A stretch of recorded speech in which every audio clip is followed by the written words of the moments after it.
everyone, tonight we're sitting down at a fancy Italian restaurant with soft candlelight clinking glasses and a table that should have been filled with laughter, but instead it held silence, judgment, and a heartbreak I never saw coming.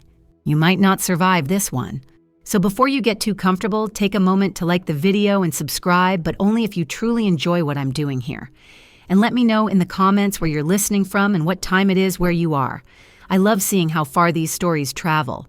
Now turn off the lights, maybe let a fan run for some gentle white noise, and let's begin tonight's journey together. I can still hear it, the crash of ceramic against the floor. My plate flung from Vanessa's manicured hand, shattering across the polished tile like it was made of eggshells. The entire restaurant, hushed forks suspended midair, every eye drawn to our table, like moths to a flame. There I sat, trembling tomato sauce splattered across my dress and my shoes. It wasn't just the mess that stained me, it was the humiliation. And Nathan, my only son, just looked down at his napkin like it might offer him an escape hatch. "Mom, maybe you should go," he mumbled, still not looking at me. 60 years old, and I'd never felt so small. It had started with hope. That dinner was meant to be special. My birthday. Nathan had called himself for the first time in months. After weeks of unanswered texts and short-clipped phone calls, I thought maybe we were turning a corner.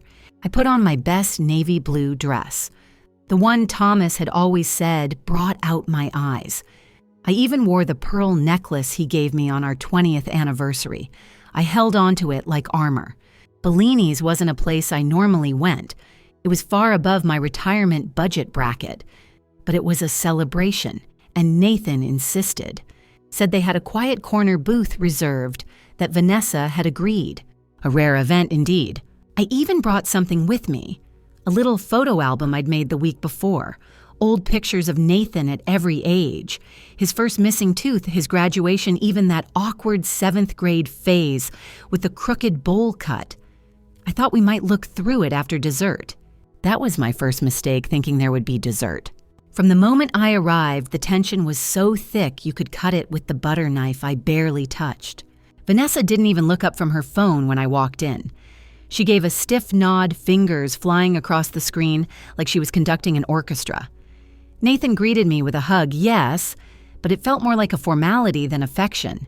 Still, I smiled. I asked about Chloe and Liam, my sweet grandbabies I hadn't seen in nearly 8 months. "They're fine," Vanessa snapped, not even looking up. I ignored the sting. I brought a little something for Chloe's birthday next week, just a book I thought she'd love. That's when she looked up, icy calculating. "We already told you, Evelyn, Chloe has too many toys. She doesn't need your cheap little gifts."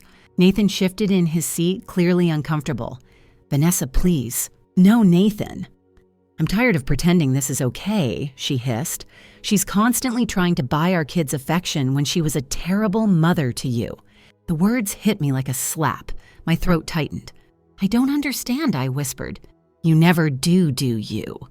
Vanessa raised her voice, drawing attention from nearby tables, always playing the victim. Poor Evelyn abandoned in that big house like some tragic old woman. Maybe if you hadn't been so controlling, Nathan wouldn't have needed therapy. Therapy. That was news to me. I turned to my son, Nathan. He still wouldn't look at me. "It's not a big deal, Mom." But Vanessa wasn't done. "Tell her how she ruined your childhood. Tell her how she made every decision for you. How you never got to be your own person." I sat frozen, heart pounding. The waiter awkwardly slid our plates in front of us like he couldn't flee fast enough. I reached for Nathan's hand. "Sweetheart," I didn't know. That's when she did it. She stood up, lifted my plate, and threw it down in front of me. Pasta and sauce exploded across the floor in my lap. A collective gasp echoed through the room. "You witch," Vanessa spat. "You should never have come." My vision blurred with tears. My hand trembled as I reached for my purse. Somehow, I found the strength to stand. Dignity was all I had left. "I'm sorry to have ruined your evening," I said, voice shaking, but steady enough. I walked out of Bellini's with as much grace as I could muster, the whispers and stares clinging to me like wet clothes. In the parking lot, I collapsed behind the wheel of my car and sobbed until my head throbbed. Through the front window, I could see them still sitting there, still eating, as if I'd never even been there at all. I drove home in silence, the kind of silence that doesn't comfort, it condemns. Every memory in that house seemed to echo louder than ever before. Thomas and I bought that house 40 years ago. We raised Nathan there. He took his first steps in the hallway, had his first kiss on the back porch, told me he was going to propose to Vanessa in the kitchen. It used to feel so full. Now it felt hollow, like a shell. That night I didn't sleep. I couldn't. I sat in Thomas's old recliner, flipping through the same album I had meant to share with Nathan. I studied his baby pictures like they held answers. Had I really been that controlling? Had I really ruined his childhood? It wasn't just grief. I felt it was a strange sort of mourning for a relationship I was starting to realize had been dying for years. But when the sun rose the next morning, something in me shifted. I'd spent too long walking on eggshells, waiting to be invited into their lives, trying to earn a seat at their table. No more. I picked up the phone and dialed a number I hadn't used in years. Douglas Shaw's office. A cheerful voice answered. "Hi, it's Evelyn Carter," I said, my voice steadier than I expected. "Please tell Mr. Shaw I need his help." And just like that, the wheels began to turn. Monday morning, Vanessa got the letter. I know because she called Nathan at work, absolutely fuming. According to Douglas, she left 5 voicemails within 10 minutes, each one more frantic than the last. By the time Nathan reached her, she was pacing their kitchen barefoot in a silk robe, waving the envelope like it was radioactive. She had reason to panic. The letter outlined in very formal language that the credit card Vanessa used daily designer stores, spa treatments, luxury subscriptions was suspended indefinitely. Not only that the special account she believed Nathan had set up for her personal use was in fact under my name. And I had just pulled the plug. See, what Nathan and Vanessa never realized, what I had deliberately kept secret, was how deeply I'd been involved in their lives. Not out of control, out of love. But it was time they learned the truth. 3 days after the disaster at Bellini's, I sat across from Douglas Shaw, sipping coffee in his wood-paneled office. The same office I'd first stepped into 40 years ago when Thomas and I were drawing up the papers to start Carter construction. "You sure about this?" Evelyn Douglas asked, reading glasses perched on the bridge of his nose. "This will shake things up." "I'm more sure than I've ever been," I said. And I was. I'd spent a lifetime building, hiding, and enduring. I wasn't going to spend what remained of it apologizing for being strong. See, after Thomas died cancer swift and merciless, I didn't sell the company like everyone assumed I would. I took over. Quietly. Discreetly. I became the backbone of Carter Construction, steering it through recessions, bad hires, and changing regulations. Publicly, I was the grieving widow. Privately, I was the one holding the reins. I never told Nathan. He thought I lived off a small pension, that I kept the big house out of stubborn nostalgia. But the house Vanessa and Nathan lived in, the one in that picture-perfect suburban neighborhood with the family-friendly rating and the farmer's market on Saturdays, it was mine. They thought they bought it from a lucky private seller at a great price. In truth, I'd purchased the home through a company trust and arranged for them to buy it back on a slow, quiet repayment plan.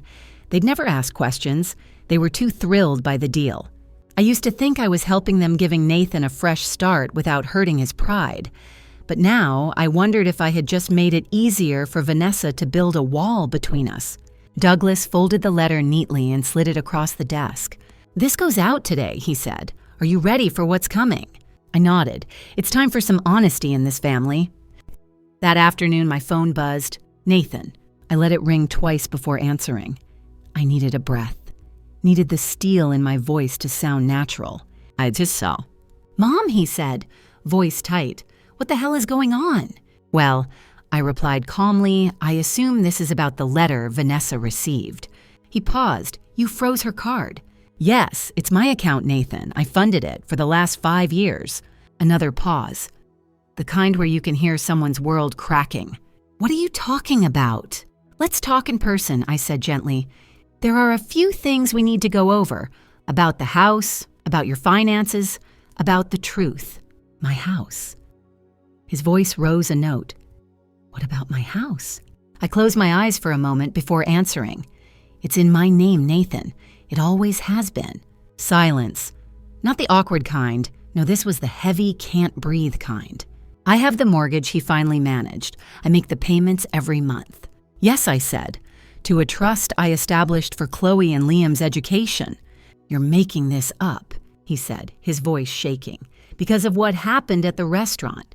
Vanessa told you some hard truths, and now you're punishing us. No, I said softly. This has nothing to do with that night. This has to do with a lifetime of silence. You've always been controlling, he muttered, just like she said. That stung. Not because it was true, but because it showed how deeply he'd been caught in Vanessa's web. Still, I didn't let the emotion into my voice. I'll be home all afternoon, I said. If you want to talk, come by. I'll have all the paperwork ready. Bring Vanessa if you like. And I hung up before he could say another word. My hands trembled as I set the phone down, not with fear, but with resolve.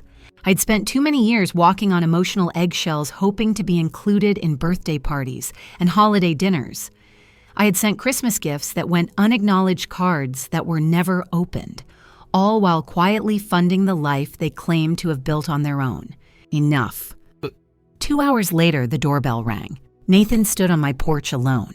He looked tired, confused, but most of all, angry. Not just at me, at everything. Prove it, he said without even saying hello, and he walked right past me into the house. I'd anticipated that. I led him straight to the dining table where I'd laid everything out like a legal crime scene. Deeds, tax records, bank statements, monthly breakdowns of Vanessa's spending, all neatly labeled. He shuffled through the papers like they were written in a language he no longer understood. This can't be right, he said, his voice small. It is, I said gently. You thought I lived on a pension, Nathan, but I built Carter Construction. I just never told anyone. Why? I looked at him. My son. The boy I'd raised alone after Thomas passed. The boy I'd shielded, encouraged, sacrificed for. Because you made it clear you didn't want my help, I said. But you needed it. And I just wanted to stay part of your life, even if you didn't know it. He looked up at me, and for a moment I saw the little boy who used to bring me crayon drawings and ask if I'd hang them on the fridge. That boy had grown up, but somewhere along the way he'd been taught to forget where he came from. Does Vanessa know? He asked quietly. No, I said. The letter was her introduction. He sighed and ran a hand through his hair, just like Thomas used to do when he was overwhelmed. It made my heart ache. She's furious, he said finally. Thinks you're punishing her. I said nothing. Then he looked at me, really looked at me and said, I don't think I know you at all. And that somehow hurt worse than anything Vanessa had ever said. The next morning, I heard it before I saw it. The car door slamming with enough force to rattle my kitchen windows. I was standing over the kettle, adding honey to my tea, trying to stay calm, trying to anticipate what kind of storm was about to walk through my front door. Nathan Vanessa's voice cut through the air like a whip, and seconds later the front door burst open. He didn't even knock. We need to talk now. I took my time walking to the living room, cupping the mug in both hands like a shield. Nathan stood in the middle of the room, pacing in tight circles. Vanessa was right behind him, wearing a designer coat, with a belt so tight I was surprised she could breathe. Her lips were already curled. Good morning, I said gently. Either of you want some tea? Cut the act, Vanessa snapped. What kind of twisted power play are you trying to pull? I settled into Thomas's old armchair. The leather creaked beneath me, familiar and solid. I felt steadier just being there. No game, I replied softly. Just truth. Nathan ran his hands through his hair for the third time in 2 minutes. Mom, you can't just freeze her account. You had no right. I raised an eyebrow. No right to stop funding her private shopping sprees. She was humiliated at Nordstrom. Vanessa added, voice rising. Do you know what it's like to have your card declined in front of people you know? I imagine it's not pleasant, I said calmly. But I'm curious, Vanessa, why would it matter if the card was declined? Unless you knew where the money was really coming from all along. Her jaw clenched. I saw it the flicker in her eyes. She had known, at least part of it. You're trying to control us, she hissed. Just like you controlled Nathan all his life. He told me how you never let him make decisions for himself. I turned to Nathan. Is that what you believe? He stopped pacing, but didn't meet my eyes. You always had an opinion. even when I didn't ask for it. That's what parents do, Nathan. They guide, they protect, especially when they're all that's left. I did the best I could. Vanessa crossed her arms. Love doesn't mean suffocation. I leaned forward, placing my teacup gently on the side table. The sound of porcelain meeting wood echoed in the silence. And manipulation doesn't equal independence, Vanessa.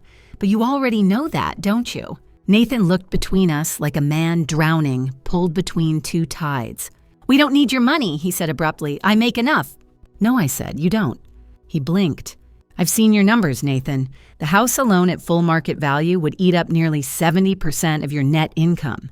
Add in the private school, tuition, the summer camps, the boutique services. I trailed off, letting the words hang. What boutique services? He asked, narrowing his eyes. I reached for a file on the end table and handed it to him. You should take a look. Vanessa's face blanched the moment he opened it. This is an invasion of privacy, she sputtered. You've been spying on us. No, I said. I've been reviewing my accounts, the ones I own, the ones funding your lifestyle. Nathan flipped pages like he was looking for anything to contradict what he was reading. Luxury boutique services, he muttered. What does that even mean? I remained quiet. Vanessa lunged for the folder, trying to snap it shut. It's nothing. Your mother's clearly twisting everything. But the fear in her voice told a different story. I just want to know, Nathan said, not even looking at her. What is it? She shifted uncomfortably. Spa treatments, skincare. You know I need to stay presentable. For your work events, for the kids. $15,000, he asked flatly. In 1 month. There's a very exclusive retreat in Arizona I offered, voice still low. They're discreet, known for cosmetic enhancements. Vanessa's cheeks flushed deep red. You're disgusting, she spat. How dare you violate my privacy? I didn't, I said, shrugging slightly. You violated mine. You used my money without my consent or gratitude. Nathan turned another page, his eyes darting over the lines. 10,000 here, be 15 there. Vanessa, what are these cash withdrawals? I don't know, she said quickly. You don't know, he repeated. Staring at her now, really staring. Is that the best you've got? I stayed silent. This wasn't my moment, it was his. I'm not going to stand here and be accused like this, Vanessa snapped, grabbing her purse. This is a witch hunt. I won't be part of it. She turned to Nathan. Are you coming? He hesitated. She's trying to destroy us, she said more urgently, just like she always has. I watched him. His eyes were still on the folder. He hadn't looked at her once since she tried to close it. She's using her money to control you, Vanessa hissed. Don't let her come between us. Then she walked out, slammed the door hard enough to rattle the crystal glasses in the cabinet, and Nathan just stood there. I could feel my heartbeat in my throat, afraid to speak, afraid he might leave too. Instead, he looked at me, really looked. Mom, his voice cracked. It's your choice, Nathan, I whispered. It always has been. He exhaled long and low. I need time, he said softly, to think, and he walked out the file still clutched in his hand. That night, I sat alone in the living room, tea gone cold beside me. I didn't cry. I couldn't. There weren't tears left for this kind of ache. I'd spent years loving my son quietly, invisibly, buying silence, tolerating absence, hoping for scraps of connection, and now, finally. Maybe the truth was starting to speak louder than the lies. The next 2 days passed like molasses, slow, sticky, and uncomfortable. I didn't hear from Nathan. Not a call, not a text, just silence. And let me tell you, silence can be the loudest sound in the world when you're waiting for someone you love to come home. So I did what I always do when my thoughts start looping. I cleaned. Not just the kind of tidy-up cleaning you do for guests, either. No, I mean the toothbrush scrubbing, baseboards, reorganize every drawer kind of cleaning. I even washed the curtains, which hadn't been taken down since before Thomas passed.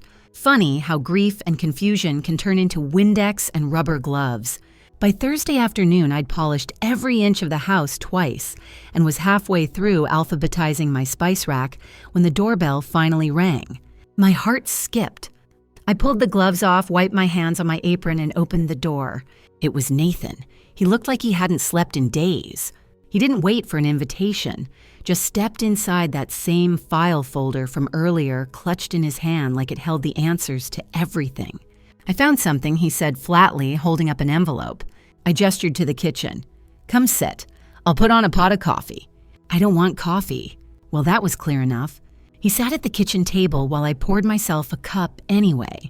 He dropped the envelope in front of me. I opened it slowly. Inside were bank statements, but not the ones I'd shown him. These were different, foreign. The names of banks I didn't recognize, transactions from accounts I'd never heard of. And then I saw it. Bahamas Private Banking, Lented Branch. My stomach sank. "What is this?" I asked, though I already knew. Some part of me had always known. "She has a secret account," he said. "Vanessa, she's been moving money into it for years. Over $300,000 from our accounts, my accounts, yours." I felt the floor tilt beneath me. "How did you find this?" He rubbed a hand over his face. "I hired a private investigator." I blinked. "You did what?" "I had to," he said. "After what you showed me, I couldn't ignore it anymore. I needed to know how far it went." I nodded slowly, the knot in my chest tightening. "And..." His eyes met mine. "It's worse than I thought." He slid another sheet across the table. Printed emails. Some between Vanessa and someone named Brett M., complete with photos of hotel check-ins, receipts for flights, even pictures of them together in Miami. "She's been planning to leave," Nathan said. "She and Brett, he's some investor. They were planning to take Chloe and Liam and move to the Bahamas once she had enough saved." I sat down hard. All the withdrawals, the spa trips, the designer labels, they hadn't been for show. She was planning her exit with my grandchildren. I reached for his hand, half expecting him to pull away, but he didn't. "She lied to me for years," he said, voice shaking. "I believed her when she said you were the problem, that you were manipulating me, trying to insert yourself. I defended her to you. God, I even yelled at you." "Nathan," I began. "No," he said firmly. "I need to say this. I let her twist everything. I let her paint you as this overbearing figure when the truth is, you were holding us up, silently, without credit, without ever asking for anything back." I squeezed his hand. We were both deceived. He shook his head. I should have seen it. The missed bills, the unexplained charges, how she always had an excuse. He looked down, then back up at me. "What do I do now?" I took a breath, letting the question settle. It was one of those moments that hang in the air like fog, thick and tender. "You protect your children," I said softly. "You don't let her take them away. I've already frozen our joint accounts, and I've filed a motion for emergency custody." I blinked. That was fast. He gave a bitter smile. "Turns out when you've got a private investigator's report that reads like a soap opera, the legal system moves a little quicker. And the kids, they're with Vanessa's sister for now, but I want to bring them here." My heart nearly burst. "Of course," I said. "This house, this home, it's always been yours." "I need your help," he said, eyes earnest. "I don't know how to explain all this to Chloe and Liam. They're too young to understand betrayal, but they'll know something's wrong." I nodded. "We'll take it slow. We'll answer what they ask, and we'll give them the one thing they need most right now, consistency." He looked around the kitchen, his eyes landing on the photographs pinned to the refrigerator.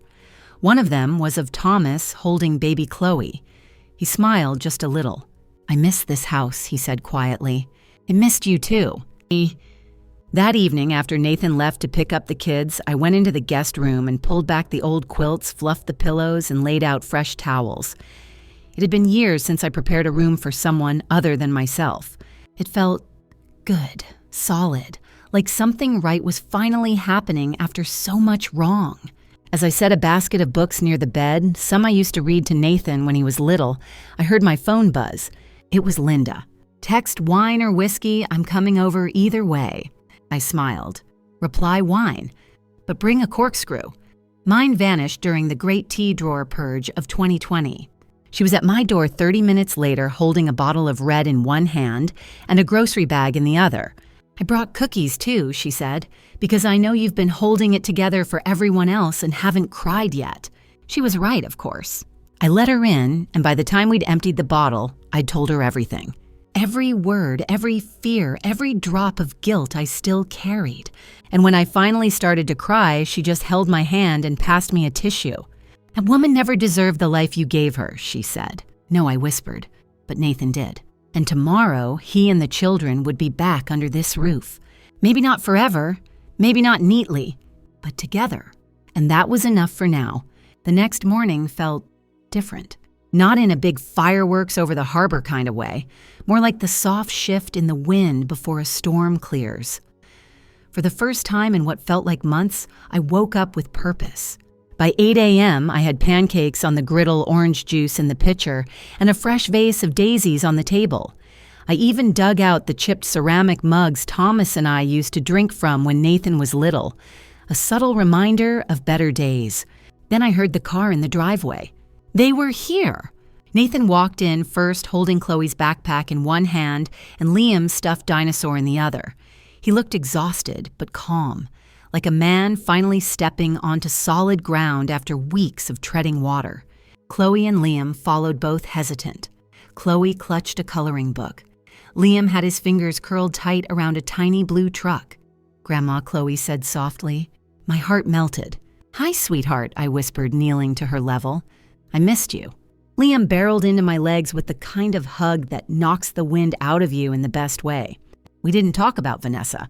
We didn't talk about secret accounts or betrayal or court hearings. We just sat down for breakfast and passed the syrup around like it was the most normal Saturday morning in the world. Later, while the kids played in the backyard, Nathan and I sat on the porch with mugs of reheated coffee. Chloe had convinced Liam to build a castle out of mud and sticks. It was surprisingly architectural. I might have a future builder on my hands. She told the kids I was away on business, Nathan said quietly, watching them. "Vanessa." He nodded, didn't say a word about what's going on, just dropped them at her sister's and said I'd be back in a week.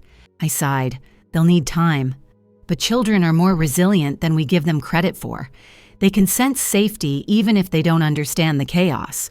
He gave me a sideways glance. "You always say things like that." "Old age comes with its own strange version of a PhD, I replied with a small smile. "A degree in watching people repeat the same mistakes." He chuckled, though it didn't reach his eyes. "Do you think I was blind?" "Yes," I said gently. "But not because you're weak. Because you wanted to believe in the version of your life you'd built." He looked out at the yard again. "I was so busy chasing the life Vanessa said we should have country club memberships, ski trips, private schools. I never asked if it was the life we needed." "Most people don't," I said, "until something cracks." He sipped his coffee. "It didn't just crack, Mom, it crumbled." We sat in silence for a moment, watching Liam stomp through a pile of leaves, with his dinosaur held high like a war flag. Then Nathan said, "I'm taking leave from work." That surprised me, really. "Just for a few weeks. I need to focus on the kids and myself." And he looked at me us. I smiled. It wasn't much, but it was a beginning. That afternoon, while Chloe helped me fold laundry, mostly by giggling and turning pillowcases into hand puppets, Nathan made some calls from the study. He was lining up meetings with lawyers, counselors, and his boss. I could tell he was trying to hold it all together with duct tape and hope. And that's when I realized I had something I hadn't felt in years. Leverage. Not the manipulative kind Vanessa always accused me of. No, I mean the good kind. The kind that comes from clarity and purpose and the quiet power of knowing the truth. I picked up the phone and called Douglas Shaw. "Douglas," I said, "I think it's time." Time for what he asked, though I suspected he already knew. "I want to go public," I said. "No more hiding behind the Carter name. No more letting the world think Thomas was the brains of the operation. I've been running this company for 15 years. It's time people knew that." There was a pause, then a low chuckle. "Took you long enough." "I also want to revise my estate plan," I added. "Vanessa's name needs to be removed from everything." He made a noise of agreement. "Already ahead of you." I leaned back in the armchair, heart beating steadily. This wasn't about revenge. This was about restoration. That evening, Nathan made mac and cheese for the kids, his version, which included an entire bag of shredded cheddar and a very questionable amount of paprika. Chloe pronounced it weird but good. Liam just said cheese and shoved more into his mouth. I let them stay up a little later than usual, just enough time to watch one of those animated movies where woodland creatures save the world with teamwork and whimsy. Seemed oddly appropriate. After the kids were tucked into the guest room and snoring softly beneath their rocket ship sheets, Nathan and I sat on the couch in the dim light of the living room. I keep replaying everything he admitted. All the years I let her steer. All the little comments I didn't question. The time she told me you didn't want to babysit anymore. The time she said you forgot birthdays or made things uncomfortable at holidays. I kept my gaze on the flickering candle in front of us. I never forgot a birthday, I said. I always sent something. He nodded. I know that now. But I didn't ask questions back then. I just believed her. It was easier than challenging her. People tend to protect the status quo, I replied, even when it hurts. He looked at me. I'm sorry, Mom, for shutting you out, for all of it. I reached over and squeezed his hand. I'm just glad you're here now.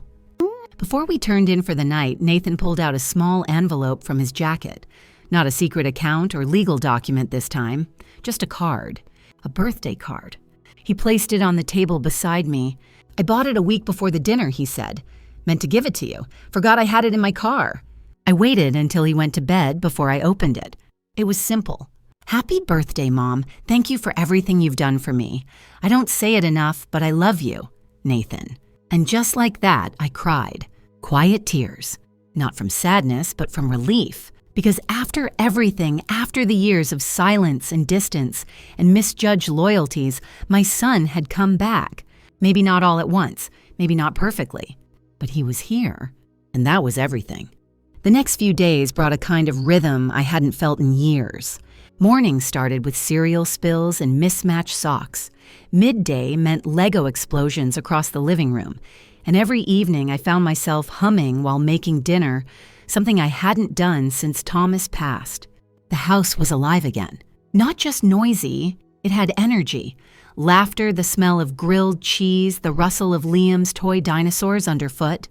Chloe spent hours drawing little pictures of our new home, which mostly looked like a smiley sun, beaming down on 4 stick figures, holding hands, her Liam, Nathan, and me. Vanessa was nowhere in sight. It was Tuesday afternoon when the doorbell rang. Nathan had taken the kids out for ice cream. I was alone folding laundry on the couch, and I didn't recognize the car in the driveway. When I opened the door, I saw her, Vanessa. She looked different, sharper somehow, like stress had carved new lines into her face. But her outfit was impeccable, oversized sunglasses, high-waisted slacks, and a silk blouse that probably cost more than my monthly grocery bill. Evelyn, she said coolly. Vanessa, I replied, stepping aside but not offering an invitation in. She came in anyway, of course she did. Where's Nathan, she asked. Out, I said, with Chloe and Liam. She sniffed, scanning the living room like she was evaluating a property listing. So this is your little victory, huh? Got your son back, playing Grandma of the Year. I didn't react. I had no intention of feeding that fire. You always needed to be the center of everything. She continued walking around like she owned the place. It must kill you that Nathan chose me, built a life with me. Built it with my money, I corrected softly. That hit. She turned eyes narrowing. You think throwing cash at people makes you important, makes you irreplaceable. No, I said. But I do think honesty and integrity are important, qualities you've never quite grasped. Her hands curled into fists. You don't know anything about me. I know you've been transferring money to offshore accounts, I said, stepping closer. I know you've lied to Nathan about me, about the kids, about where you were every time you said you were at a yoga retreat. Her jaw clenched. And I know, I added, voice calm, that you're about to lose custody of your children. She froze, eyes flickering. You wouldn't dare, she said. I don't have to, I replied. Nathan already filed, and the evidence speaks for itself. She tried to laugh, but it cracked halfway through. He doesn't have what it takes to fight me in court. Maybe not alone, I said, but he's not alone anymore. That's when she snapped.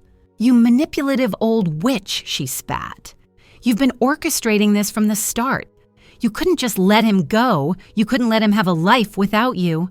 I never wanted him to leave, I said. I just wanted to be part of it. We stood in silence for a moment. Then she took a deep breath. You think you've won, but you haven't. I'm not done yet. I didn't answer. I just opened the front door and gestured toward it. "Goodbye, Vanessa." She stared at me for another beat, long enough to say something cruel or dramatic, but then she turned and walked out. Her heels clicked across the porch like the ticking of a bomb being carried away. I closed the door slowly, hand lingering on the knob. The thing about confrontation is it never feels as good as it looks in movies. There's no triumphant music, no swelling soundtrack, just relief, and a deep aching sadness for what was lost along the way. That night when Nathan returned, I didn't mention Vanessa's visit. I didn't need to. He seemed lighter somehow, even after taking the kids to a park where Liam got his shoe stuck in a drainage pipe, and Chloe cried because her ice cream melted too fast. It was the kind of day that wears you out, but leaves your heart full. "Dad, Grandma let me water the plants," Chloe beamed, but I watered her feet by accident. He looked at me. That true. I wiggled my toes. Squish, squish. He laughed. Honest to God, laughed. I hadn't heard that sound in years. After the kids were in bed, he sat at the kitchen table while I finished packing school lunches. "She texted me," he said, "Vanessa." I didn't turn around, and "She's furious, said you threatened her. She threatened herself by showing up here with nothing but bile and entitlement," I said. "I didn't lay a hand on her, I just told her the truth." He nodded slowly. "She wants to meet, says she'll fight for full custody if I don't agree to her terms." I paused, hands stilling over the sandwich bag. And what are her terms? The house, alimony, no criminal charges if I give her primary custody and joint decision-making. I turned around, arms crossed. "Nathan, you know better." "I do," he said, "but I needed to hear it from someone else." I walked over and put a hand on his shoulder. "You don't owe her comfort or rescue. You owe your children peace and security." He looked up at me. "Then we fight." "We fight," I said, "together." Later that night, I sat in my room watching the shadows dance across the ceiling fan. Chloe's drawing was pinned to my mirror, now the one with the 4 stick figures and the giant yellow sun. I thought about all the times I'd stood outside that house of theirs, wondering if I should knock, wondering if I was welcome. Now they were here. The house was messy, loud, constantly full of snack wrappers and scattered puzzle pieces, but it was full. Full of second chances, full of laughter, full of family. And I wasn't going to let anyone threaten that again. The next morning, I texted Douglas Shaw, "Prepare for a custody fight. We're ready." The first court date was set for Friday morning. Nathan wore a navy suit I hadn't seen since Thomas's funeral. Chloe insisted on putting a lucky rock in his pocket before he left, smooth and pink-shaped, vaguely like a jelly bean. Liam told him very seriously to kick the bad lady in the butt, which earned him a quick, whispered reminder about court manners and language. We dropped the kids at day camp and drove to the courthouse together. Nathan was quiet, gripping the steering wheel so tightly his knuckles had gone pale. "You're doing the right thing," I said. He gave a small nod. "I know, it just feels like losing, no matter what happens." I didn't argue. Divorce wasn't a contest. And when children were involved, the battlefield was scattered with stuffed animals and juice boxes.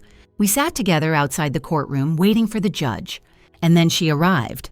Vanessa swept in like a storm cloud in heels, black blazer lips painted red, phone in hand, not a single glance in our direction. Her lawyer, a sleek young man with very expensive shoes, followed behind like a shadow. Nathan straightened in his chair.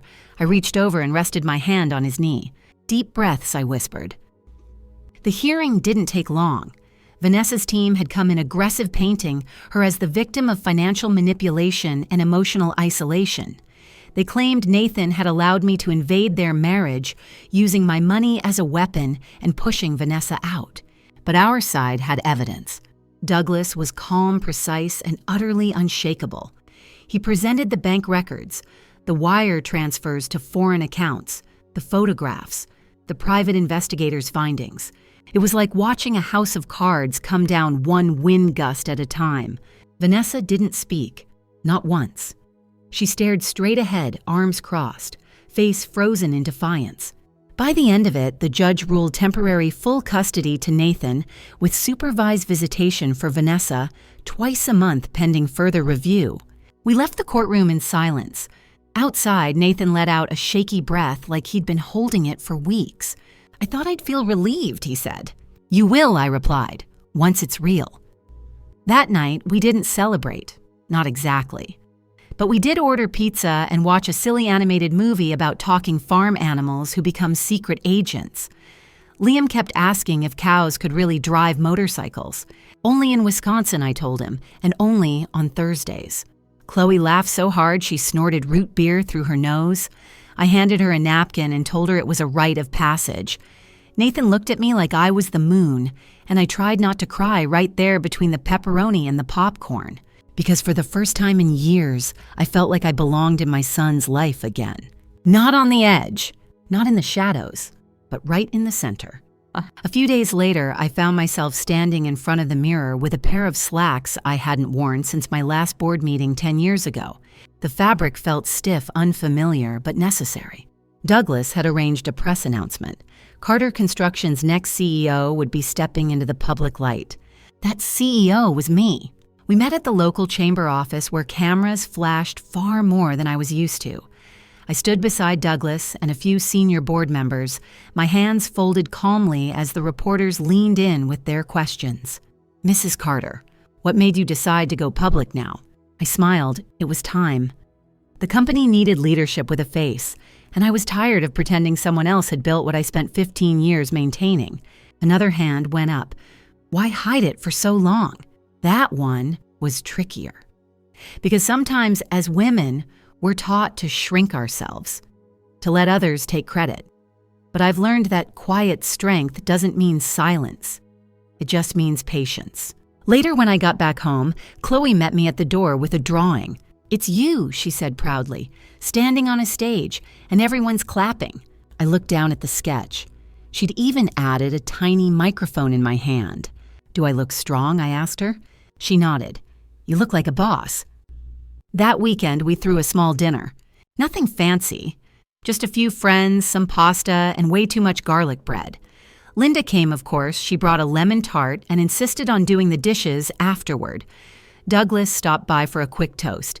And Henry Thomas's old friend, now recently widowed, sat beside me during dessert and told a joke so corny I laughed until I cried. Nathan noticed.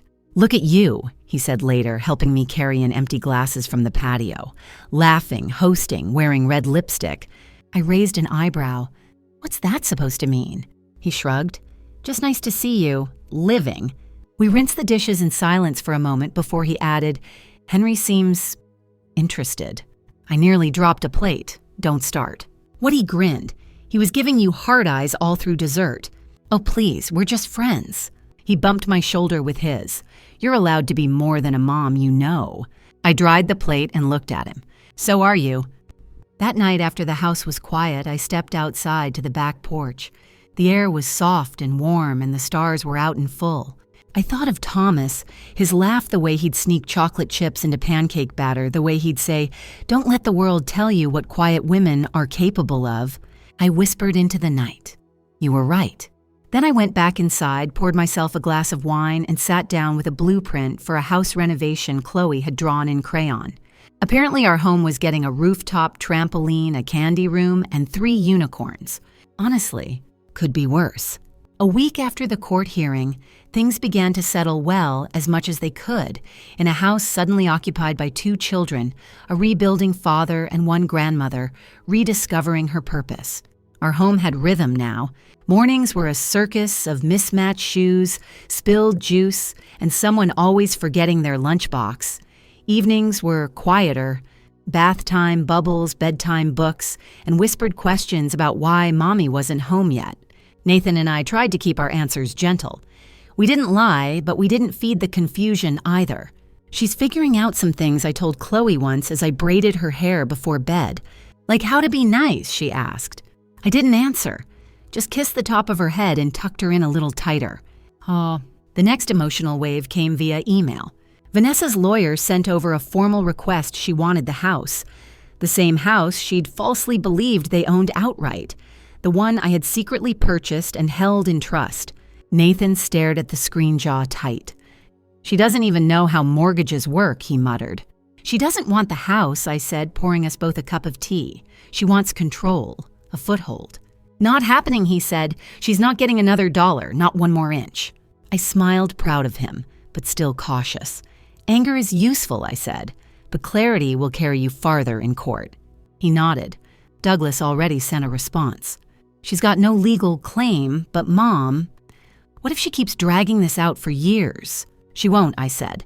Vanessa doesn't thrive on long games. She thrives on attention and fast wins. The longer it drags, the less energy she'll have to keep up the performance. And as much as I hated to say it, I understood Vanessa better than most. Not because I was like her, but because I'd spent years trying to keep her happy. A few days later, I got a call from Linda. "You home?" she asked. "Always." "I'm coming over. I've got news. And I'm bringing donuts." That was Linda speak for something big just happened. She showed up 20 minutes later with a box of glazed and a folded piece of paper. "I found something," she said. "Remember Maggie Wilson's retirement party last year?" I nodded. I didn't go. Vanessa said it was a young crowd event. Linda rolled her eyes. "Yeah, well, I did go. And Vanessa was there, drinking like the world was ending and talking a little too loudly." She handed me the paper. It was a printed screenshot from Maggie's Facebook post. In the background of the group selfie, Vanessa was visible sitting close to a man I didn't recognize. His hand was on her knee. Intimate, familiar. "There's more," Linda said. "My friend Cheryl was there. She overheard Vanessa telling someone that she had the perfect setup, a rich husband, a clueless mother-in-law, and a pipeline to endless spa days." My stomach twisted. She knew I whispered. "She's known for years where the money was coming from." Linda nodded grimly, and she thought it was hilarious. I stood there in my kitchen holding a donut and a piece of paper and felt my last bit of sympathy for Vanessa dissolve. That evening, I told Nathan everything. He didn't even flinch. "She laughed about it," I said, the bitterness rising like heat in my chest. "She used the money I gave her to mock me, to spoil herself, to cheat." He sat at the dining table, elbows on his knees, staring at nothing. Then softly, "I think I always knew. Deep down. I just didn't want it to be true. Do you want to show this to your lawyer?" I asked. "Yes," he said without hesitation. "And I want to show it to the kids one day, too, when they're older. I want them to understand what really happened." I studied his face, the quiet strength settling into his features, the way he was holding himself upright despite the heartbreak. "You're becoming the man your father hoped you'd be," I said. He looked at me, eyes shining. Took me long enough. That weekend, we took Chloe and Liam to the zoo. It wasn't a court-mandated outing or a distraction tactic. It was just life. Moving forward. Finding new normal. Chloe squealed at the flamingos. Liam tried to race a tortoise and lost. We ate overpriced soft pretzels and posed for cheesy photos in front of the giraffe enclosure. At one point, Nathan leaned over and said, "I think this is the first day I've breathed in weeks." "That's how you know you're healing," I replied, "when you stop holding your breath." The next court date was approaching and Vanessa was stalling.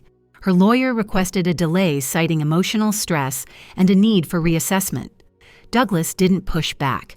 The more time she buys, he said, the more rope she gives herself. "She's hoping Nathan caves," I told him. "She'll be disappointed," he said, and I believed him. That night, after the kids were asleep, Nathan and I stayed up watching old home videos. Thomas had always insisted on filming everything: birthdays, snowball fights, Chloe's first steps. At one point, a video showed Nathan at age 8, holding a cardboard microphone and introducing me as the smartest lady in the world. He looked at the screen and smiled. "I don't remember saying that." "I do," I said. "I never forgot." He reached over and took my hand. "I'm sorry it took me so long to come back." "You didn't just come back," I said. "You woke up." Outside, the wind was picking up, a storm rolling in clouds low and bruised across the sky. But inside our home, the light stayed on. And for once, the future didn't feel like something to fear. It felt like something we were building together. 2 weeks passed before we heard anything new from Vanessa. Her lawyer sent an email, cold, formal, and noticeably less aggressive than the last. They were now open to negotiation. That was lawyer speak for she's cornered and knows it. Nathan read the message aloud at the kitchen table, while Chloe and Liam were in the other room stacking pillows to build a castle dungeon. "She's willing to settle," he said, slowly scrolling. "No alimony. Partial custody only if it's joint. She's also asking for a one-time payout. How much I asked, stirring my tea.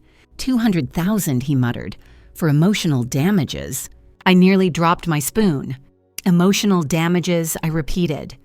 You mean the damage she caused to her marriage, your finances, and her children's lives? Nathan leaned back in his chair. I'm not giving her a penny, but Douglas says we should think about whether peace is worth the cost. Peace. That elusive word. It always sounds nice until you realize it comes with fine print. I reached across the table. Nathan, you have the upper hand. This isn't about being petty. It's about protecting Chloe and Liam. If Vanessa thinks she can cash out and walk away, she will. He nodded. I know. Part of me keeps hoping she'll apologize. Just once. You're waiting for something she's not capable of giving, I said. Closure doesn't always come with an apology. That's one of those hard-earned truths you only learn after surviving your own heartbreak. Or two. The next few days were oddly quiet. Vanessa didn't reach out again. Her lawyer sent one more email clarifying terms, but it was full of disclaimers and vague suggestions. We sent back our own a firmer line in the sand. Then on Thursday morning, the doorbell rang. Nathan had taken the kids to school. I was mid-muffin batter when I heard the knock. Not the usual mailman rap, this was sharp impatient. I opened the door and there she was again. Vanessa. No sunglasses this time. No blazer, just jeans, a wrinkled t-shirt, and puffy eyes. Can I come in? She asked. I didn't answer immediately. Part of me wanted to say no, to tell her she'd burned that bridge so thoroughly there weren't even ashes left. But I stepped aside. She walked in like a ghost, quiet, unsure. We sat in the living room and I waited. I'm not here to fight, she said after a long silence. I don't know who I am anymore. It was so unexpected I had to sit back. She continued, voice low. Everything I thought I wanted, status, money, freedom, it just slipped away. Brett left, said I was too complicated. Can you believe that? I didn't answer. I miss my kids, she said, looking at the floor. I know I've been a terrible mother and wife, and maybe daughter-in-law too. I raised an eyebrow. Maybe. She gave a weak laugh. Okay, fine, definitely. There was a long pause. I don't expect forgiveness, she said, but I'd like to see Chloe and Liam again. Even if it's supervised, even if they're angry, they're still mine. They're not angry, I said. They're confused, but they're resilient. Tears welled in her eyes. I never wanted to be the villain. Villains never do, I said softly. But here we are. She nodded, wiping her eyes. I'm not asking for sympathy. Just a second chance. I'll take whatever I can get. I looked at her. Really looked at her. For the first time in years, she didn't seem calculating or smug. She seemed small, fractured. I wasn't going to trust her. But maybe she had finally seen the truth of her own reflection. I'll talk to Nathan, I said, but this will be his decision, not mine. She stood slowly gathering herself. Thank you. Then she hesitated at the door. Evelyn, I never said it, but thank you for everything, for what you did for us. I didn't answer. I wasn't sure I believed it yet. When Nathan returned, I told him everything. She came here, he asked, stunned. She cried, I said. She begged. He frowned. And you think she meant it? I think she's broken, I said. And people don't fake broken well. He nodded slowly. I'll talk to Douglas. Maybe supervised visits once the court finalizes custody. Then quieter. I just don't want the kids to get hurt again. I know. And I did. Because no matter how civil a divorce becomes, there's always collateral damage. The next court hearing was quick. Vanessa formally withdrew her claim for custody. She agreed to supervised visits twice a month with no overnight stays. The payout gone. She dropped that too. It felt like the wind had changed direction, like the tension that once hung thick in our lives had thinned into something more breathable. Nathan took the kids out for ice cream afterward. I stayed home and made a casserole. A very Midwestern instinct, I admit, but comforting nonetheless. That evening, when Chloe climbed into my lap with her picture book and Liam leaned against my side, I looked at Nathan across the room. He smiled. No words, just peace. It wasn't perfect. There were still loose ends, still questions Chloe would ask and answers we'd have to soften. But it was something solid, something good. And for the first time in a long, long while, I let myself believe that we were going to be okay. Spring came early that year. The dogwoods out front bloomed a little too soon, like they were eager for a fresh start. Just like us, I suppose. Our once quiet home was now alive with the sounds of Chloe's belly laughs, Liam's dinosaur impressions, and Nathan's cautious hope starting to grow roots. Every morning felt like a small miracle. On Monday, Liam spilled oatmeal on the cat. On Tuesday, Chloe proudly announced she wanted to be a rocket veterinarian. On Wednesday, Nathan surprised us all by making waffles with bacon in them. "See," he said, grinning at the kids. "Dad still remembers how to cook." Chloe took one bite and said, "It tastes like confusion." Nathan and I laughed so hard we had to sit down. That same week, the final custody papers were signed. I watched Nathan go through every page at the kitchen table, Chloe coloring beside him, Liam trying to sneak jelly beans out of the pantry. He paused at the signature line. "You okay?" I asked gently. He nodded, but the sadness in his eyes was unmistakable. "I thought I'd feel free," he said. "Instead, I just feel finished." "That's not a bad thing," I said. "It means you're ready for the next part." He signed. Just like that, it was done. No more courtrooms, no more threats, no more "we'll see what the judge says." Vanessa was officially out of their lives with visitation, yes, but legally, emotionally, and financially, the door had been closed. Nathan leaned back in his chair, exhaling like he'd been holding his breath for years. "What do I tell the kids?" he asked. "The truth," I said, "but the gentle version." That night, he sat them down. I stayed in the kitchen pretending to do dishes, but really just listening. He kept it simple. "Mommy's not going to live with us anymore. She still loves you, but Daddy's going to take care of you full-time now, and Grandma too." Chloe asked a lot of questions. Liam just wanted to know if there would still be mac and cheese on Wednesdays. After they went to bed, Nathan sat next to me on the couch. He didn't say much, just took my hand. "I'm tired," he whispered. I rested my head on his shoulder. "Then rest. You've earned it." The following weekend, something unexpected happened. Nathan got a phone call from his boss. They'd heard about his situation, about the custody battle, about the leave he took, and they offered him something new, a remote position consulting. Fewer hours, more flexibility, the kind of job that would let him be here, really here, without sacrificing his income. He hung up, stunned. I think they're trying to keep me from quitting." "And is it working?" I asked. He laughed. Yeah, I think it is." With the court battles over and Nathan settling into his new routine, I began turning my focus back to the company. Carter Construction was growing faster than I'd expected after the press announcement. We were landing new contracts, and industry conferences had started reaching out for speaking engagements. One afternoon, Douglas called. "Bessie." He said he still called me that sometimes. "I think it's time we talk about succession." I smiled, already trying to push me into retirement. "Not push," he said, "just plan. You've earned that luxury, you know. Planning instead of scrambling." I looked out the window at the kids playing in the yard. "Let's schedule a meeting," I said. "I want to make sure this business lives on for Chloe and Liam someday." That weekend, I hosted another dinner. Not a big party, just us. Nathan, the kids, Linda, of course, and Henry, who brought his famous pecan pie and managed to spill coffee on his shirt within 5 minutes of arriving. He was endearingly clumsy and kind and funny in a way that didn't demand attention. "Your grandmother is a force," he told Chloe after dinner. "She once negotiated a steal deal that made 3 grown men cry." "Did you really make them cry?" Grandma Chloe asked. "Only one of them," I said, sipping my wine. The other 2 just turned very pale. She beamed. "You're awesome." That night, after the kids were tucked in, Nathan and I sat on the porch again. The air was warm, carrying the faint scent of lilacs from the neighbor's yard. Henry and Linda had gone home, but the memory of their laughter still lingered. "I didn't think we'd ever get here," Nathan said. "This peace." "It's not peace," I replied. "It's reconstruction." He looked over, confused. "You're not recovering from a storm," I explained. "You're rebuilding the house, one brick at a time, new foundation, stronger walls." He nodded slowly. "You always know the metaphor that fits. Old age gives you an endless catalog," I said with a smirk. "I've got metaphors for plumbing, tax audits, even root canals." We laughed. Then he turned serious. "You saved me, Mom."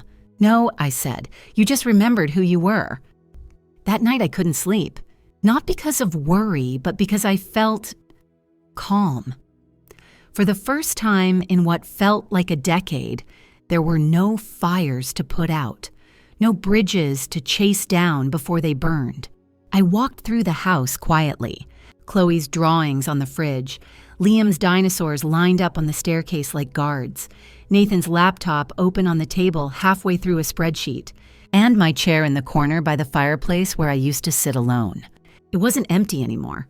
None of it was. And as I sat down with a blanket across my knees and a cup of tea in my hand, I felt something shift deep inside me. The sadness that had lived there, the ache of being pushed aside, misunderstood, used, had finally exhaled. And in its place, something new had taken root. Not happiness exactly, something steadier, wholeness. Spring deepened into early summer, and the house blossomed with it. The kids' backpacks were swapped for water balloons. Nathan's dress shirts hung untouched in the closet while he worked from his laptop on the back deck in a t-shirt and sandals. And me, I started sleeping with the windows open again. It's funny how small things signal big change. I'd forgotten what it was like to hear the laughter of children echoing through the halls, or the sound of silverware clinking during dinner, not in awkward silence, but in a chorus of pass the rolls and Liam, stop dipping your fork in your juice. Those sounds filled the spaces Vanessa had once hollowed out. One morning, while Nathan took a call upstairs, I sat at the kitchen table with Chloe and Liam. She was drawing our future house complete with a garden full of jelly bean bushes and a cloud room. Liam was eating a banana like it might run away at any second. "Grandma, where's Mommy now?" Chloe asked, not looking up from her drawing. The question landed like a soft thud, not a crash, but a weight. I set down my coffee. "She's living somewhere else right now. Remember, so she and Daddy don't argue anymore." She nodded, still coloring. "But why did she lie so much?" Liam looked up. "Yeah. Mommy said you were mean, but you're not." My heart clenched, but I kept my tone light. "Sometimes," I said carefully, "people say things when they're scared, or when they want to protect their mistakes." Chloe considered that, so she made a lot of mistakes. "Yes," I said, "she did. But that doesn't mean she doesn't love you." She paused, then reached across the table and put her little hand over mine. "I love you," she said simply. Liam nodded and added me too, more than bananas. That to Liam was the highest form of flattery. That afternoon, while the kids napped, Nathan came downstairs with a faraway look on his face. "I think we should move," he said. I blinked. "Move where?" "Together," he said, motioning around the room. "All of us. This house, your house, it's been a sanctuary. But maybe it's time we start somewhere new, a fresh chapter." "You want us to buy a house?" I asked, raising an eyebrow. "I want to buy it with you," he said. "Something we all pick together. A home we build as a family, not out of crisis, but out of choice." I'll admit my first instinct was to cling to the past. This house held decades of memories, Thomas's laugh, echoing from the kitchen, Nathan's crayon drawings still faintly visible under fresh paint. But maybe that was the point.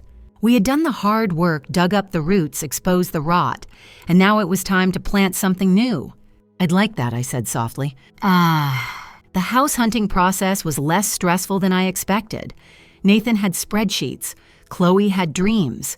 Liam had demands. He insisted on a trampoline, a chocolate drawer, and no ghosts. We finally found it an open, sun-drenched home, with enough space for the kids to run wild and a separate in-law suite where I could work, rest, and be both part of the family and quietly independent. When we signed the papers, Nathan looked over and said, "This time, no secrets, equal partners." I squeezed his hand, no more hiding.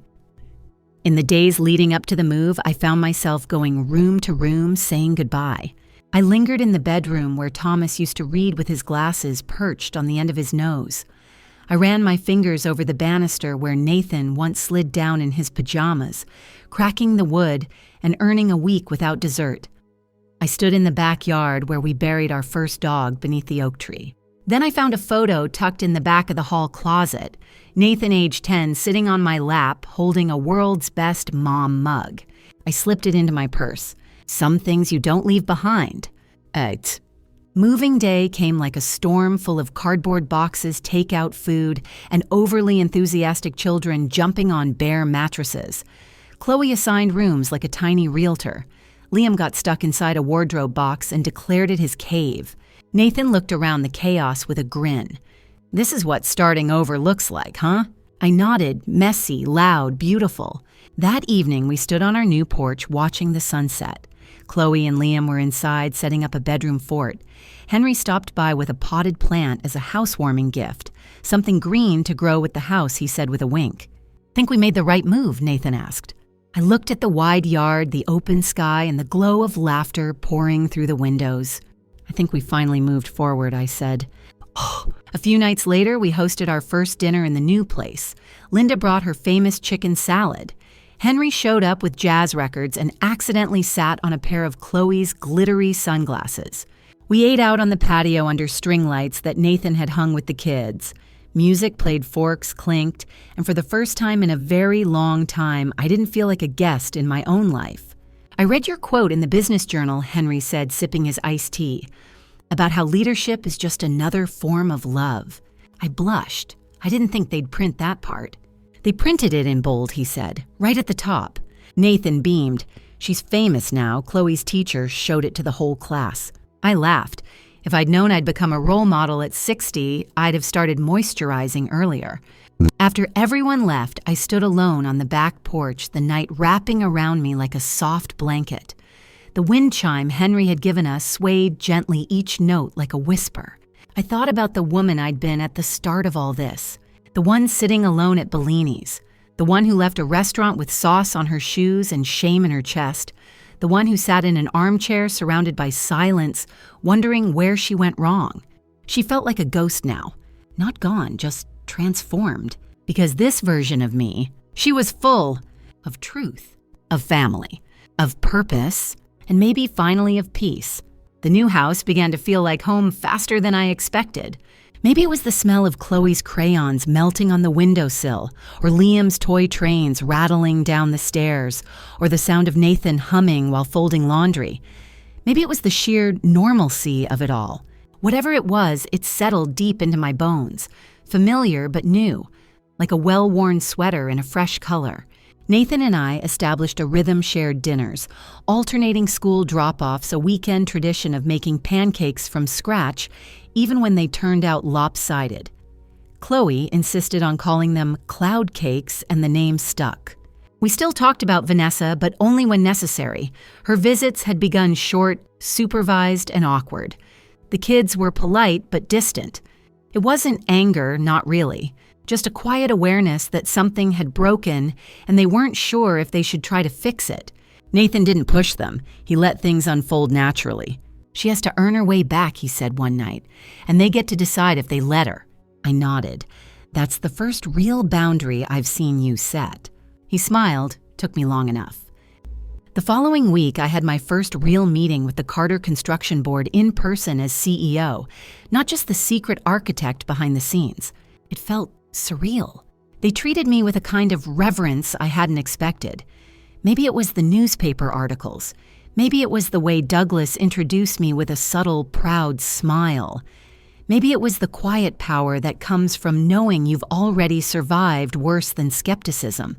I gave a presentation about expanding into eco-construction, sustainable materials, community-focused builds, homes that could weather storms and hold joy. When I finished, they applauded, not out of politeness, but out of belief. Afterward, one of the newer board members, a sharp young woman named Kaylee, pulled me aside. "My grandmother used to run her neighborhood council," she said. "She always said, 'Power doesn't raise its voice. It just shows up.'" I smiled. "Your grandmother was a wise woman." She nodded. "You remind me of her." Back at home, things continued to shift in the best ways. Henry started dropping by more often. Sometimes with flowers, sometimes with pastries, once with a toolbox and a YouTube video queued up on his phone. "Thought we might fix that squeaky gate together," he said with a grin. Nathan teased me endlessly. "Just friends, huh?" "Oh, hush," I said. "You're not too old to be grounded." But truthfully, I liked Henry's visits. Not because I needed saving, but because it felt nice to be seen not as a mother or a CEO, but as a woman. just a woman with laugh lines and a full heart. We didn't rush anything. We didn't need to. Healing was its own kind of romance. One evening, while Nathan and I were prepping dinner, him chopping onions, me rolling out pie dough, he paused and said, "I read the will." I looked up, startled. "My new one," he added quickly. "The one Douglas helped me draft. I added you as Chloe and Liam's legal guardian if anything ever happens to me." I set the rolling pin down. "Nathan, I know it's heavy," he said, "but I need to know they'll be with someone who loves them, who won't let them fall through the cracks." I blinked back tears. "You're not going anywhere." "I don't plan to," he said, "but I've learned not to leave things unsaid or unwritten. It was the most beautiful, heartbreaking thing anyone had ever done for me. You have no idea how much that means," I said. "I think I do," he replied. "You raised me, even when I didn't make it easy." He took my hand, fingers warm and steady. "I want them to know that love means showing up. Every day. In the hard parts, not just the highlight reel." That weekend, we took a family photo in the backyard. Linda stood behind the camera, barking playful orders. Nathan stopped blinking. "Liam, don't lick your sister's hair. Evelyn, smile like you're not secretly running an empire." It took 12 takes and a bribe of popsicles, but eventually we got it. All 4 of us. Me, Nathan, Chloe, Liam. One family, fully mended.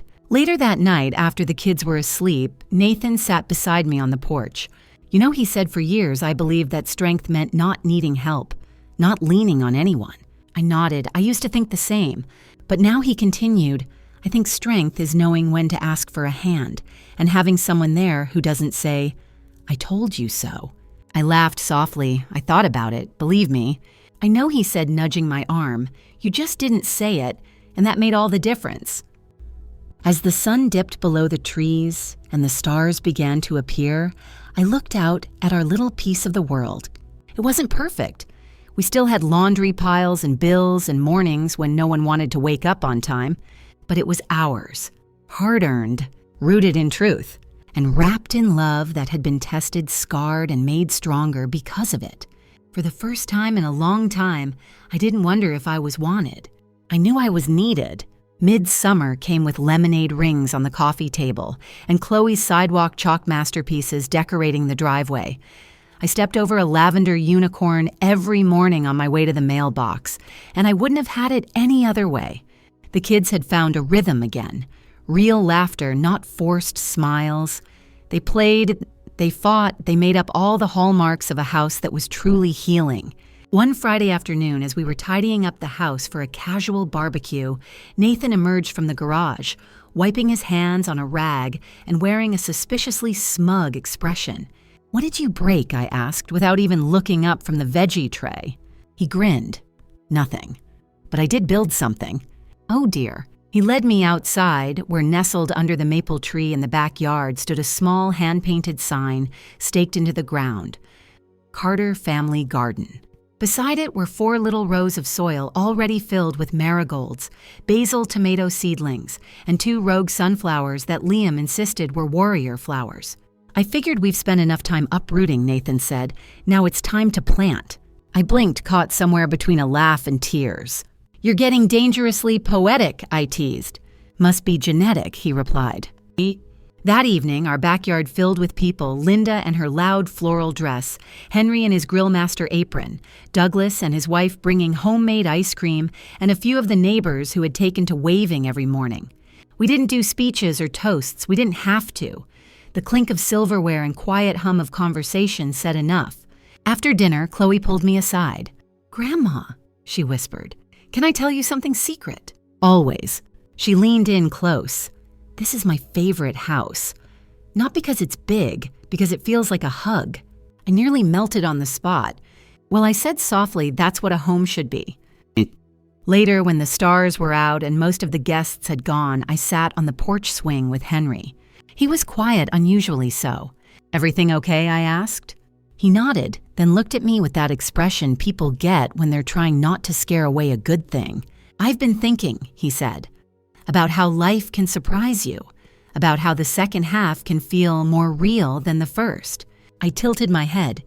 "You're about to say something serious, aren't you?" "Possibly," he said, or incredibly foolish. He reached into his jacket pocket and pulled out a small envelope. "This isn't a proposal," he said quickly. "Not yet, just a letter." "A letter," I asked, smiling despite myself. "Just something to read when the house is quiet and the moon is high." I took it. "You've always been a little dramatic. Part of my charm." He kissed my cheek, squeezed my hand, and disappeared into the night. Later, after the kids were asleep and the dishes were done, I opened the envelope. It was handwritten loopy and a bit crooked. "Dear Evelyn, this isn't a declaration or a plea, just a truth. I enjoy you, your presence, your laugh, your strength, the way you sit quietly when others would rush to speak. If something more ever grows between us, I'll be grateful. If it doesn't, I'll still be here, because people like you are worth showing up for. Henry." I pressed the paper to my chest and closed my eyes. After all I had endured, being ignored, belittled, left behind, someone finally saw me, not as a duty or a problem to manage or a source of wealth, but as a person, a woman. And I was ready for that, for real companionship. Whether it led to romance or stayed in friendship, I wasn't afraid of it anymore. I had space for joy now. The next morning, Chloe and Liam charged into the kitchen with something wrapped in foil and glitter stickers. "It's for you," Liam shouted. "It's a trophy," Chloe explained, "for being the best grandma in the whole world, and also the CEO of the world." They'd made it from a paper towel tube, tin foil, and a flattened soup can lid. I accepted it like it was the Pulitzer Prize. Nathan walked in, still half asleep, saw me holding the glittering sculpture, and said, "Ah, I see the board of tiny humans has made their endorsement." Unanimously, I replied, "Apparently I outrank you." He saluted, as it should be. Later that day, I had my final estate planning meeting with Douglas. "I want everything to go into a family trust," I told him. "Split between Nathan and the kids, no loopholes, no mess, and not a single cent to Vanessa." He didn't flinch. "Consider it done. And I want to add something else," I said. "A scholarship fund." His eyebrows rose. "Really? For single parents who want to build something? Could be construction, could be law, could be flower arranging for all I care, but I want them to have a shot." He nodded. "I'll draft it tonight." As I left his office, I felt something lift. Not just because I had secured the future, but because I had rewritten the past. No longer the woman silently funding a family that pretended she didn't exist. Now I was a mother, a matriarch, a builder, a force. That night, I sat at my desk, pen in hand, writing a letter of my own. Not for Henry, not for Nathan, for me. A reminder: you've survived heartbreak, betrayal, and silence. You've faced down condescension and cruelty with grace. You've lived long enough to know love is not owed, but when it's real, it shows up every day. And you are not just worthy of love, you are full of it. You are the builder of this legacy, and that is more than enough. I sealed the letter and tucked it into my drawer. Not to be mailed, just to be known. The morning of our final move out from the old house arrived with a soft mist hanging in the air, like even the weather knew this goodbye was tender. Nathan had hired movers to haul the last few pieces from the attic and garage, but I insisted on going back alone just once before the house changed hands. I parked in the driveway we had walked 1,000 times. The paint on the front porch steps was beginning to chip. The mailbox still tilted slightly to the left. Thomas had promised to fix that for years, and somehow I never got around to it either. The key turned easier than I remembered. Inside, it was quiet, empty but not hollow. I walked through each room, whispering farewells under my breath, like old prayers. In the living room, I paused where Chloe took her first steps. The hallway still had a faint dent where Liam rammed his tricycle into the wall.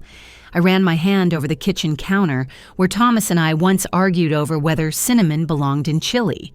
It does not. In the master bedroom closet, I found one last sweater of his mustard-colored soft at the elbows and still faintly smelling of cedar and thyme. I folded it carefully and tucked it into my bag. Before I left, I stood in the entryway, closed my eyes, and whispered, "Thank you, not just to the house, but to the version of myself that once lived here. The version who waited by the phone for Nathan's calls, who believed love could be earned through quiet sacrifice, who measured her worth by how much pain she could endure without speaking. I let her go. Ho! That afternoon, Nathan and I took the kids out for ice cream to celebrate official New House Day. Chloe called it the grand opening of Team Carter headquarters. I didn't argue. She had already drawn up badges for all of us. Liam's read Captain Dino Pants. Mine said Grandmaster Builder. Nathan simply said Dad, and for the first time, that seemed to be more than enough for him. Yet, back at the new house, while the kids played with the neighbor's dog, Nathan and I sat on the porch, sipping sweet tea. "Do you think she'll ever try to come back?" he asked suddenly. I didn't need to ask who he meant. Maybe I said, "But I don't think she'll come with the same intentions." He nodded. "She's been quiet lately. No emails, no letters. Her last visit felt like closure." It probably was. We sat for a while in comfortable silence. Then he said, "I never really asked what it was like. Those years when we were distant, when I believed everything Vanessa said." I turned to him, studying his face, the creases around his eyes, the softness in his expression now. He was older, yes, but wiser in all the right places. "It was like watching someone you love drift out to sea," I said, "and no matter how loud you shouted from the shore, they just kept paddling farther away." He swallowed hard.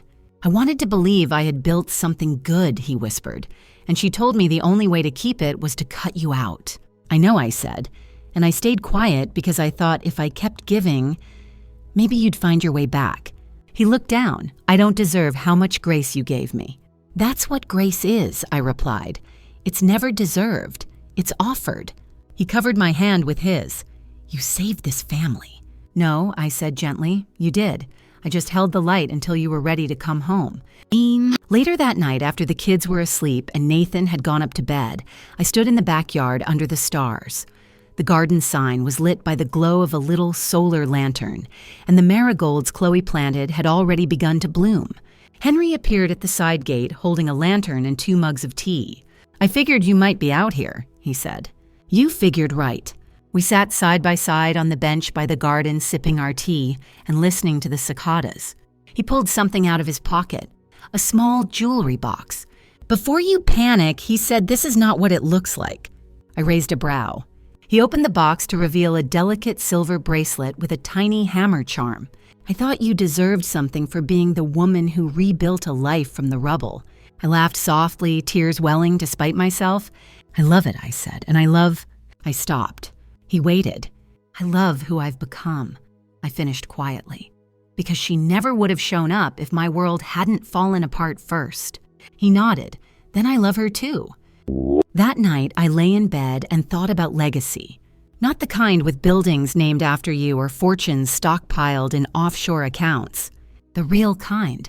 Legacy that looks like a granddaughter drawing you in superhero capes. Like a son learning to trust his instincts again. Like a home where laughter spills from every room. Like finally being able to rest. Not because everything is perfect, but because it's true. And true things last. 6 months later, autumn arrived on tiptoe. Golden leaves carpeted the front lawn, and the air turned crisp enough that I started making soup again. Not because anyone asked for it, Liam still preferred mac and cheese, but because something in me ached for the rhythm of stirring a pot, while the windows fogged over with breath and memory. The new house had grown into us. It no longer smelled of paint and unpacked boxes, but of cinnamon fabric softener and the faint scent of glue from Chloe's endless art projects. It was ours now. Not a shelter from a storm, but a foundation for the future. Chloe had started writing stories. She'd fill notebook after notebook with tales of brave girls who built tree houses in the sky or sailed through cloud oceans on ships made of candy. I asked her once where she got her ideas. "I just think about strong people," she said. "Like you." I could have cried, but instead I handed her a glitter pen and asked for an autograph. Liam, meanwhile, became deeply committed to the idea that our backyard had buried treasure. Every Saturday, he marched out with a plastic shovel determined to uncover pirate gold. Last week, he found an old horseshoe and declared it magical. Nathan bought him a small wooden box to keep his treasures. It sits on the shelf next to his bed, now guarded nightly by a stuffed bear in a cape. These were the things that mattered now. Not money, not appearances. Not the story we once tried to force, but the one we were writing together. One afternoon, I was walking to the mailbox when I saw a letter. Not an envelope, a letter folded neatly, my name scrawled in slanted handwriting I hadn't seen in months. Vanessa. I stood there for a long moment before taking it inside. The letter was brief, no apologies, no defenses, just an update. She was moving out of state, starting a new job. She hoped to stay in touch with the kids someday when the time is right. It wasn't dramatic, it wasn't warm, but it was final. I stared at the words until they blurred, and then I folded the letter and placed it in the back of the drawer where I kept the children's drawings and Nathan's old Father's Day cards. Closure doesn't always come in the form we expect. Sometimes it arrives quietly, in a plain envelope, no return address. And sometimes that's enough. That weekend, we had a bonfire in the backyard, just the four of us. Nathan strummed an old guitar he'd rescued from the garage, and Chloe sang made-up songs about marshmallows and moonlight. Liam, of course, tried to roast a banana. As the fire crackled, Nathan turned to me. "You know what? I realized," he said. "What's that?" "We've built something here. Not just a house, not just a new chapter, a legacy." I smiled. "And what does that legacy look like?" He looked toward the fire where Chloe and Liam were giggling over their sticky fingers. "It looks like healing," he said. "It looks like kids who know they're loved, and parents who've learned that love isn't about control, it's about showing up, even when it's hard." I nodded. "That's what I've always wanted for you." "I know," he said. "I just didn't see it before." The next morning I woke early, made pancakes, watched the sun stretch its fingers across the yard, and I realized something so quiet it almost slipped by. I wasn't waiting anymore. Not for apologies, not for invitations, not even for recognition. I had already arrived. I was home, in the laughter of children, in the quiet understanding of my son, in the possibility of Henry's patient smile, in the woman I'd become, one who no longer needed to prove her worth. She knew it. She lived it. And every moment from here on out was hers to claim. So here we are, at the end of a long, winding story woven with heartache, strength, silence, and truth. You've listened through the hurt, through the shattered plates, the long nights, and the fragile mornings when love barely whispered, but still showed up. Thank you for staying. Because this wasn't just a story about a woman wronged. It was about rebuilding slowly, intentionally from the inside out. About how dignity isn't loud, but it's steady. About how love, the real kind, has nothing to prove, but everything to protect. I hope you noticed what I tried to show you. That control isn't power. Secrets don't preserve relationships. And sometimes, the kindest thing you can do for yourself is to stop shrinking to fit into someone else's story. Evelyn didn't just reclaim her life. She redefined it. She taught us that being forgotten doesn't make you invisible. That being quiet doesn't mean you're weak. And that being pushed aside only sharpens your sense of where you truly belong. So wherever you are right now, folding laundry, lying under your blankets, maybe even blinking away a few tears, I want you to ask yourself this: what are you building? Because every word you speak, every boundary you draw, every act of forgiveness you give to yourself, those are bricks. And brick by brick, you're creating something no one can take from you. Your truth, your peace, your legacy. Now, let that settle. Breathe a little deeper. And if you like this journey, I've left 2 more stories on the screen that I think you'll love. But only press play when you're ready. Until then, thank you for listening. Thank you for feeling with me. Good night.